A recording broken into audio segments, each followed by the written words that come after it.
Aquele que quiser saber, saberá quem fala.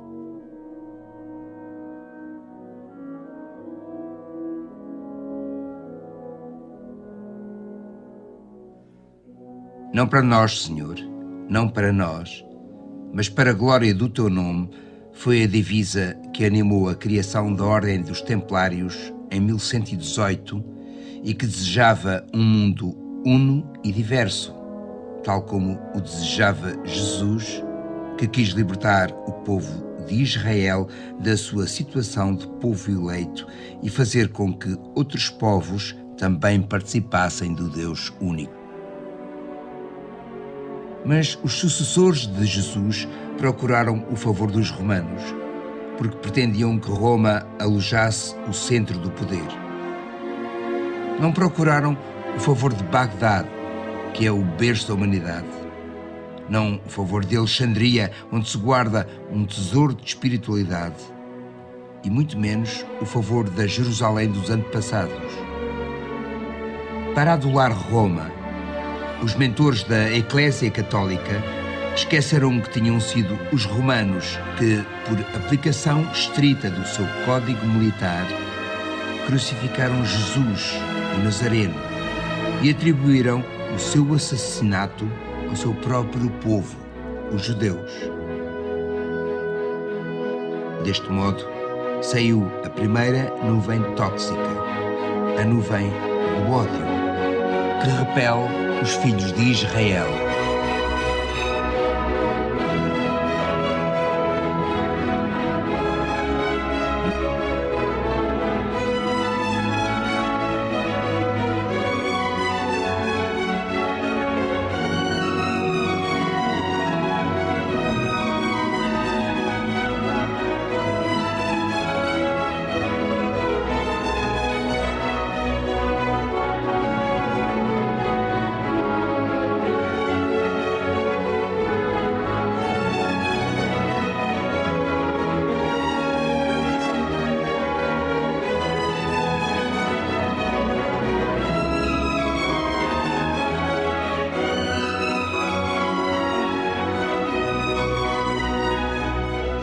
Não há nada que tanto una como um inimigo comum.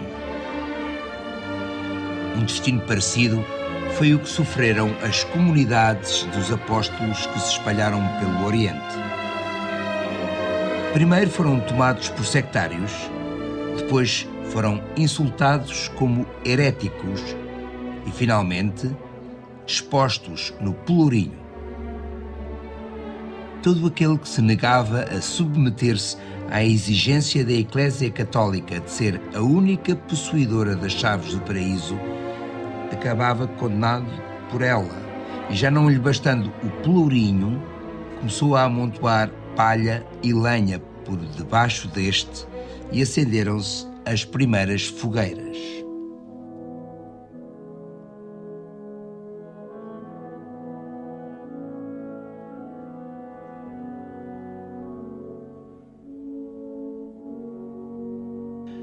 O resto do mundo foi considerado como se fossem ou infiéis ou pagãos.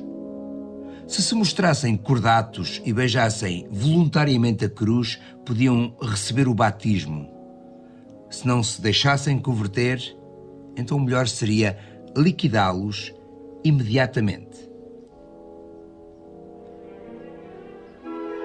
Quando o Império Romano cai, a Eclésia Católica procura manter Roma no primado do poder.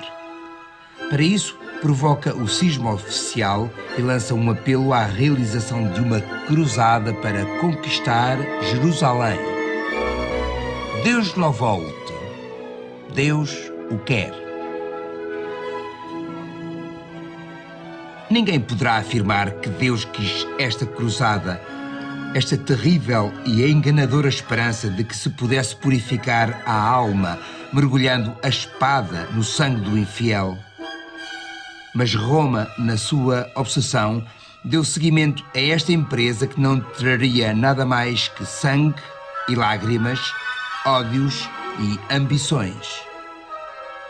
Muitos dos cruzados sonhavam com o Jardim do Éden e identificaram-no com os palácios abandonados, onde os esperavam arcas repletas de tesouros de ouro e joias. Outros acreditavam que os infiéis os esperavam, como crianças que esperam os pais. Outros não pensavam em nada e surpreendiam-se quando encontravam naquelas terras uma civilização e uma ciência muito superiores às nossas. Do Oriente vieram não só os perfumes, não só as artes do amor, da dança, da música, do canto e da poesia, mas também o espírito e as ideias da filosofia, essa semente do livre pensamento.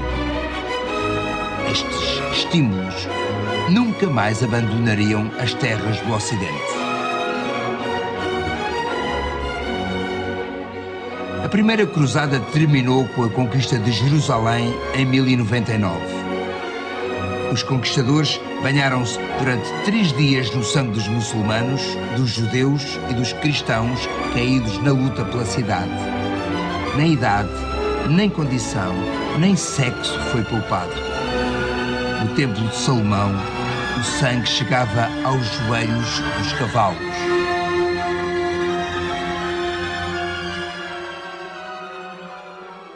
O reino eterno de Jerusalém foi proclamado e foram distribuídas terras, castelos e cidades entre os nobres. Os pobres que os tinham acompanhado continuaram pobres.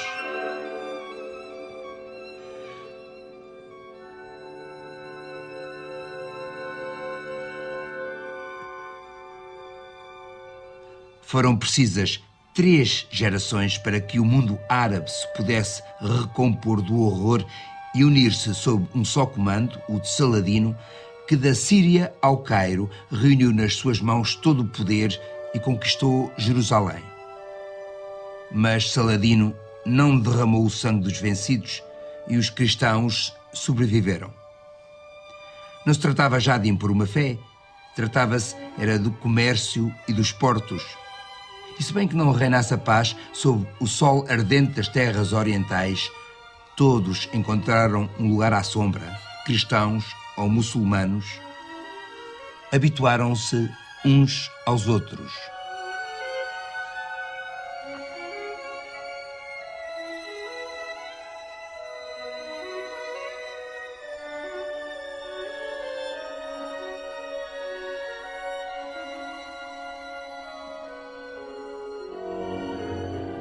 O golpe seguinte de Roma foi dirigido contra os cátaros da Occitânia. Esta região, a sudeste da França, não se mostrou disposta a submeter-se a Roma. A segunda lenda foi neste local que a filha de Jesus aportou com a mãe, Maria Madalena, onde foram acolhidas por judeus no exílio.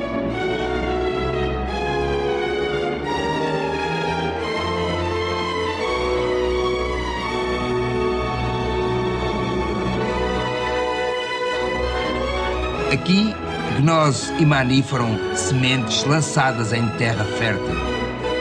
E afinal, a heresia dos cátaros consistia em opor ao luxo e magnificência da Igreja Oficial Romana a pobreza e a austeridade dos seus próprios sacerdotes, às ameaças tenebrosas dos dominicanos, à alegre certeza do paraíso, à finalidade e ao nepotismo da Eclésia Católica, o voluntarioso espírito de sacrifício dos puros.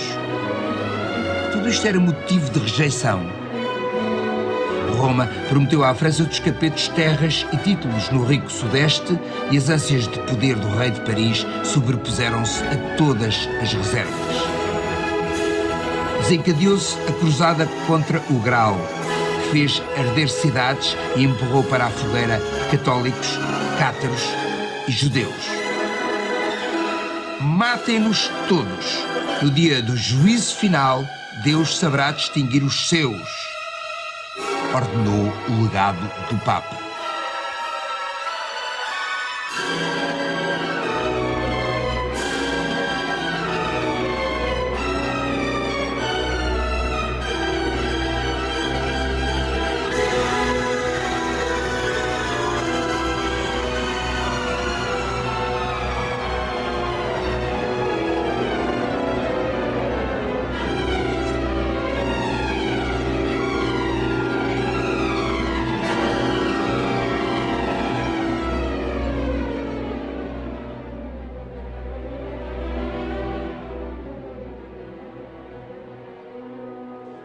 Depois foi iniciada uma nova cruzada contra Jerusalém, que acabou em catástrofe.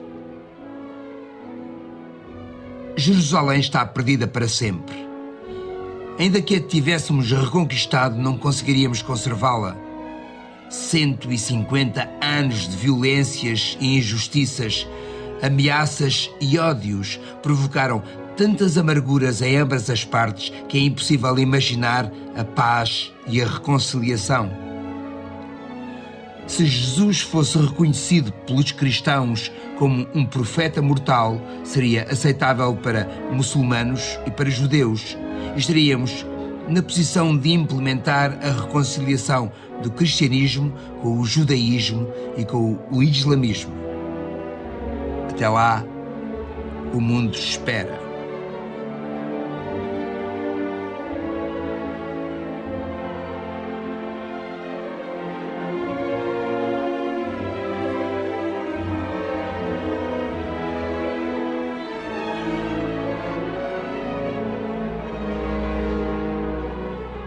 Para além de tudo isto, apercebemos que muito longe, em direção a leste, vivem numerosíssimos povos com inúmeras religiões cujos soberanos nos consideram a nós que nos agrupamos em torno do mar Mediterrâneo, apenas e nada mais que o resto do mundo.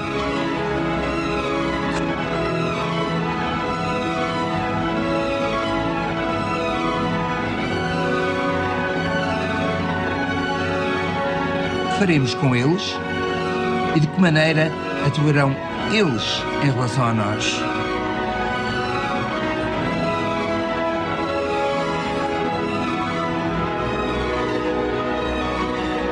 O império da reconciliação entre o Ocidente e o Oriente, o império dos soberanos da paz, ainda está por criar.